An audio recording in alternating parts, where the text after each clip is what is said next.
আবহাওয়া তো একরকম থাকে না, তাই না? তো আবহাওয়া যেরকম পরিবর্তন হয়, বিভিন্ন ঋতু পরিবর্তন হয়, তারপরে বৃষ্টি হয়, সূর্য ওঠে।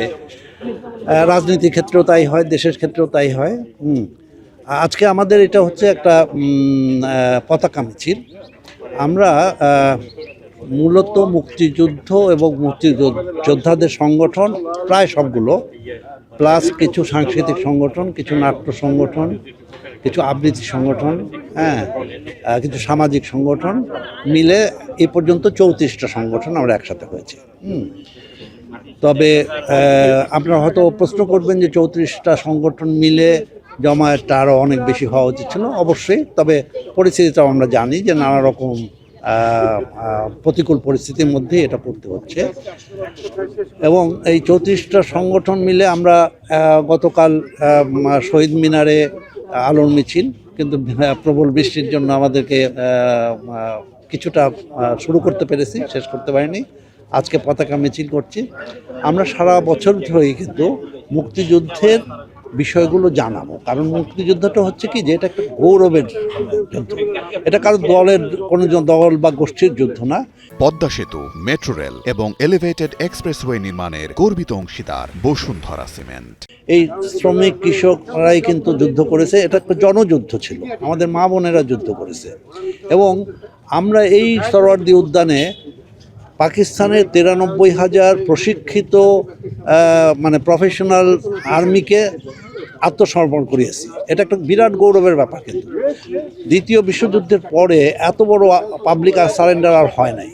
কাজেই যে কথাই বলুক, এই গৌরবগুলো কিন্তু আমাদের অর্জনের। হ্যাঁ, আমরা এখন ক্রিকেট খেলি। আমরা যখন পাকিস্তান ছিল, তখন পূর্ব পাকিস্তান থেকে 23 বছরের ইতিহাসে আমরা একজন ক্রিকেটার পেয়েছিলাম, চান্স পেয়েছিলাম, কারণ আমরা ক্রিকেট খেলতে জানি না।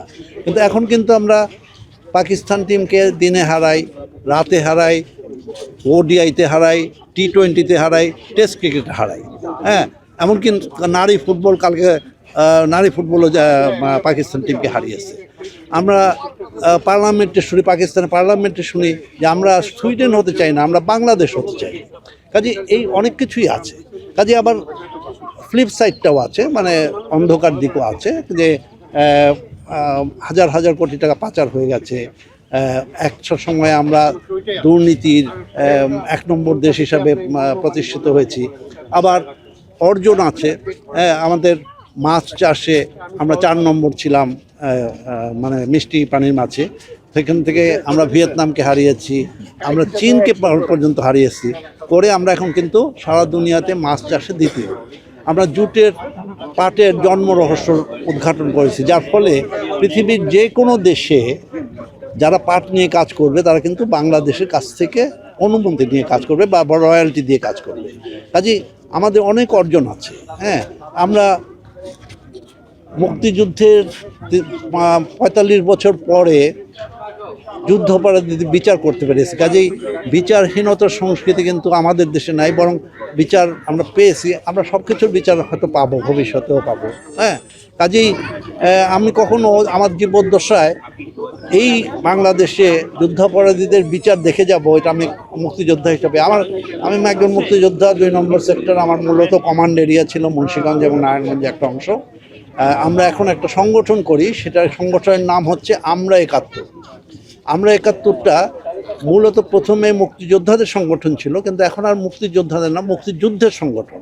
আমরা সেখান থেকে নতুন প্রজন্মকে আমরা এই পতাকাটা আমি হয়তো আর 5 বছর 10 বছর বহন করতে পারবো, কারণ আমরা মুক্তিযোদ্ধারা সবাই তো বিদায় নিতে হবে প্রাকৃতিক নিয়মে। এই পতাকাগুলো তোমাদের কাছে দিয়ে যেতে চাই, আমরা ইয়াঙ্গার জেনারেশনের কাছে দিয়ে যেতে চাই। এই জন্য আমাদের একটা প্রথম সম্মেলন হলো 2024-এর জুন মাসে 8 তারিখে। তখন আমরা 53 জন মুক্তিযোদ্ধার হাত থেকে 53 জন এই প্রজন্মের বিভিন্ন ক্ষেত্রে যারা বিজ্ঞান, খেলাধুলা, বিতর্ক ইত্যাদিতে অর্জন করেছে, তাদের হাতে আমরা তুলে দিয়েছি যে তোমাদের এই দেশটা তোমাদের গড়ে তুলতে হবে।